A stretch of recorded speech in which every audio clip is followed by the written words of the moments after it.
So hello guys, what is up. और finally 2023 आ ही गया और आप लोगों का इंतजार खत्म हो गया। अगर आप लोग सोच रहे थे कि 2023 में ब्लॉगिंग करना है तो भाई अब तो शुरू कर दो ब्लॉगिंग, क्योंकि कितने दिनों से सोच रहे हो। अब आप लोगों को ब्लॉगिंग शुरू कर देना चाहिए। और एक क्वेश्चन को लेके मैं यहाँ पे आया हूँ इस वीडियो में। मेरे से बहुत ज़्यादा लोग पूछ रहे हैं, इंस्टाग्राम पे भी हो गए या फिर जितने लोग भी मेरे डिजिटल मार्केटिंग के कोर्सेज में जुड़े हुए हैं, उन लोगों ने मेरे से स्पेसिफिकली ये पूछा कि 2023 में ब्लॉग एसईओ कैसे करना चाहिए। ये सारे क्वेश्चंस आ रहे थे, तो मुझे लगा कि भाई जो मेरी यूट्यूब फैमिली है उसको भी ये चीजें पता होनी चाहिए। जो मेरे पेड कोर्सेज में जुड़े हैं उनको तो खैर मैं पर्सनली हैंडल करता ही हूँ। मैं बता दूं कि मेरा ब्लॉगिंग का कोर्स भी चल रहा है, जिसमें आप लोग ब्लॉगिंग सीख सकते हो। एकदम स्क्रैच से लेकर एडवांस लेवल की ब्लॉगिंग आप यहाँ पे करना सीख सकते हो। तो चलिए दोस्तों, मैं यहाँ पे बात कर लेता हूँ ब्लॉग एसईओ इन 2023। अब मैं अपनी बात करूं तो भाई कभी भी ब्लॉग रिवील नहीं करना चाहिए, कभी भी अपने कीवर्ड्स रिवील नहीं करने चाहिए। ये चीज करके मैं खुद फंसा हूं। मेरे अच्छे अच्छे चलते चलते ब्लॉग्स जो है वो डूबे हैं, क्योंकि आप अगर चीजें रिवील कर देते हो ना तो होता ये है कि आपके पीछे कॉम्पिटिटर्स लग जाते हैं और फिर वो जब खुद नहीं बढ़ पाते तो आपके लिए वो ब्लैक हैट एसईओ करते हैं, स्पैम लिंक्स बनाते हैं, दुनिया भर की टेक्निक्स अपनाते हैं। तो कभी भी अपनी चीजें रिवील नहीं करना चाहिए। भले ही भाई आप 20,000 ही कमा रहे हो, 50,000 कमा रहे हो या लाख रुपए कमा रहे हो, मैटर नहीं करता, लेकिन है तो आपकी इनकम की सोर्स ही। आप किसी और को रिवील क्यों करोगे? हाँ, अगर आप किसी को चाहो तो थोड़ी नॉलेज दे सकते हो कि भाई हाँ आप इस तरीके से करोगे, इस तरीके से करोगे, तब भी आप लोगों ने देखा होगा। हालांकि मैंने अपने वीडियोस में और भी चीजें हैं रिवील कर रखा है, एनालिटिक्स वगैरह जो है, लेकिन कभी भी स्पेसिफिक साइट को लेके मैं कोई चीज नहीं बताता अपनी, क्योंकि मुझे पता है भाई अगर मेरे को 20,000 भी दे रही है, 50,000 दे रही है, 1 लाख दे रही है, तो आप में से 100 में से 99% बंदे जो है वो अच्छे होंगे, लेकिन 1% फिर भी ऐसे होते हैं कि चीजें बहुत लोगों के साथ होती है, तो मैं शेयर नहीं करता। और आप लोगों को भी मैं ये वार्निंग देता हूं कि भाई ये चीजें शेयर नहीं करनी चाहिए कभी भी। अपनी अर्निंग से रिलेटेड चीजें मत शेयर करो, जिससे आपकी सोर्स ऑफ अर्निंग हो उसके बारे में पूरी तरीके से कुछ भी चीज रिवील मत करो, क्योंकि दुश्मन भी बहुत है, आपके दोस्त बहुत है, तो दुश्मन भी यहाँ पे बहुत है। हालांकि ये बात तो होगी। अब चलिए हम बात कर लेते हैं ब्लॉग एसईओ इन 2023। 2023 में ब्लॉग एसईओ कैसे करें, इसके लिए क्या बेस्ट तरीके आप आजमा सकते हो।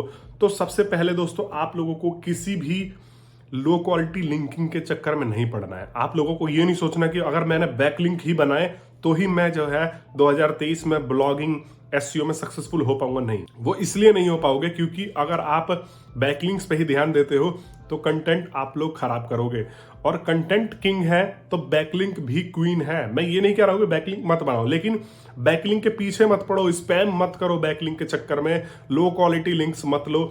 आप लोगों को मैं हमेशा बोलता हूं कि ऐसे कंटेंट्स प्रोड्यूस करो जो कि कुछ लोगों को वैल्यू प्रोवाइड करा। अगर वो वैल्यू प्रोवाइड कराती है तो गूगल में वो अपने आप अच्छी रैंकिंग करने लग जाएंगी। और शुरू में अगर आपका ब्लॉग नया है तो आपको बहुत लो से लो क्वालिटी कीवर्ड्स पे काम करना है। Low quality in the sense कि लो कॉम्पिटिटिव कीवर्ड्स पे आप लोगों को वर्क करना है। लो कॉम्पिटिटिव कीवर्ड्स पे अगर आप वर्क करते हो तो आपको रैंक जल्दी मिल जाता है, और लो क्वालिटी कीवर्ड्स पे आप लोगों को एक मोटिवेशनल बूस्ट भी मिलता है। फॉर एग्जांपल, मैं एक 20,000 वॉल्यूम वाले कीवर्ड पे वर्क कर रहा हूं, लेकिन वहीं पे अगर मैं 200 पे करने लग जाऊं या 2,000 पे करने लग जाऊं और उस पे रैंक करूं, तो मुझे ये तो लगेगा ना कि हाँ भाई मैंने मेहनत की तो मैं रैंक करने लग गया। और 20,000 पे मेहनत करोगे बहुत, आपको सालों साल लगा दोगे, रैंक नहीं करेगा तो आदमी डीमोटिवेट जल्दी हो जाता है। तो ये भी एक फैक्टर होता है कि एसईओ में आदमी को हार नहीं मानना है और मोटिवेटेड रहना है। मोटिवेटेड रहने के लिए शुरुआत में हमको लो क्वालिटी या फिर लो कॉम्पिटिटिव कीवर्ड्स के ऊपर वर्क करके उनको रैंक करवाना है, तब जाके आप लोगों को थोड़ा ऐसा लगेगा। और पता क्या होता है, उससे गूगल की भी नजरों में आपकी वेबसाइट का रेपुटेशन बढ़ेगा कि हाँ इस वेबसाइट को पर्टिकुलरली हमने रैंक 1 दिया है। तो हो सकता है कि ये हाई कॉम्पिटिटिव कीवर्ड्स पे भी अच्छे कंटेंट प्रोड्यूस कर सकता है। आप समझ रहे हो, एक तरीके से आपकी फेस वैल्यू अच्छी जाती है अगर गूगल में आप लो कॉम्पिटिटिव कीवर्ड्स पे रैंक कर रहे हो, प्लस में यूजर का एक्सपीरियंस अच्छा मिल रहा है आपकी साइट से, तो इन फ्यूचर आपको ज्यादा कॉम्पिटिटिव कीवर्ड्स पे भी वो रैंक देने का चांसेस है। थोड़े से एफर्ट में ही आप लोगों को ये चीजें पॉसिबिलिटीज दिखने लग जाएंगी। अगर आप 2023 में ब्लॉगिंग एसईओ चाहते हो तो आपको ब्लॉग पर्टिकुलरली माइक्रो निश पे लेके जाना चाहिए। ऐसा नहीं है कि आप लोगों को वाइड रेंज ऑफ निशेस के ऊपर लिखना चाहिए। निश मतलब टॉपिक्स। मैं अगर फोन के बारे में लिख रहा हूं तो मैं फोन के बारे में ही लिखूंगा, ये नहीं कि कल लैपटॉप लिख रहा हूं, आज टीवी के बारे में लिख रहा हूं, दुनिया भर की चीजें के बारे में नहीं लिखना है। एक स्पेसिफिक, यहां तक कि मैं बोलूंगा कि फोन कैमरे के बारे में लिख रहे हो तो फोन कैमरे के बारे में ही लिखो। फोन भी एक थोड़ा बड़ा वाइड चैप्टर हो गया, लेकिन फोन कैमरा लिख लो, फोन के कवर्स के ऊपर लिख लो ब्लॉग, इस तरीके की भी चीजें कर सकते हो। तो आप लोगों को जल्दी रैंक मिलने के आसार होंगे 2023 में। और पुराने linking system, back linking system में फॉरम लिंक्स जो होते हैं, हाई क्वालिटी फॉरम लिंक्स, वो अभी भी बहुत अच्छी तरीके से वर्क करते हैं। अगर आप लोगों को कहीं बैकलिंक नहीं मिल रहा तो आप फॉरम पे लोगों की प्रॉब्लम सॉल्व करो और वहां से जो है आप ब्लॉगिंग के लिए बूस्ट ले सकते हो। गूगल में, गूगल सर्च इंजन में ऑडिट, साइट ऑडिट मेन काम होता है। आपका टाइटल, टैग, ये सारी चीजें जो हो वो प्रॉपरली होनी चाहिए। टाइटल टैग मतलब कि टाइटल में भी आप लोगों का ऑप्टिमाइज्ड होना चाहिए, एसईओ ऑप्टिमाइज। जिस भी कीवर्ड को फोकस कर रहे हो वो टाइटल में आपको मेंशन करना होता है, तभी जो क्रॉलर होता है वो पढ़ के समझेगा कि बेसिकली जो है ये टाइटल है, ये कंटेंट है। तो रैंक मतलब एक बोलते हैं ना कि एक ओवरऑल, जैसे इंसान पढ़ने में पढ़ता है कंटेंट को, वैसे ही क्रॉलर भी पढ़ता है। तो क्रॉलर के हिसाब से भी आप लोगों को हेडिंग वगैरह देनी है, हेडिंग से ही वो पहचानेगा, क्योंकि वो एक इंसान तो है नहीं जो वो देख लेगा कि भाई ये बोल्ड है या नहीं है। उसको H1 टैग देना पड़ेगा, H2 टैग देना पड़ेगा, H3 टैग देना पड़ेगा, इन सब चीजों को।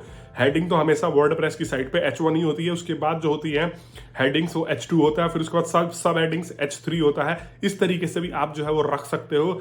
और यहाँ पे मेन इंपॉर्टेंट बात यह है रेगुलरिटी ऑफ योर कंटेंट। ऐसा नहीं है कि आपने एक आज आर्टिकल लिखा, का परसों कल लिख दिया। रेगुलरिटी करोगे तो आपका जो साइट है वो एक्टिव रहेगा, गूगल की नजरों में ये जाएगा कि हाँ भाई ये जो है बंदा, ये फ्रिक्वेंटली कंटेंट इसका जो है वो मिल रहा है साइट पे, तो इसके साइट में वैल्यू होगी, या फिर ये अपडेटेड कंटेंट रखता है तो गूगल आपकी साइट को ज्यादा प्रेफर करेगा। प्लस में आप और ज्यादा अच्छा बूस्ट ले सकते हो ओल्ड कंटेंट अपडेट करके।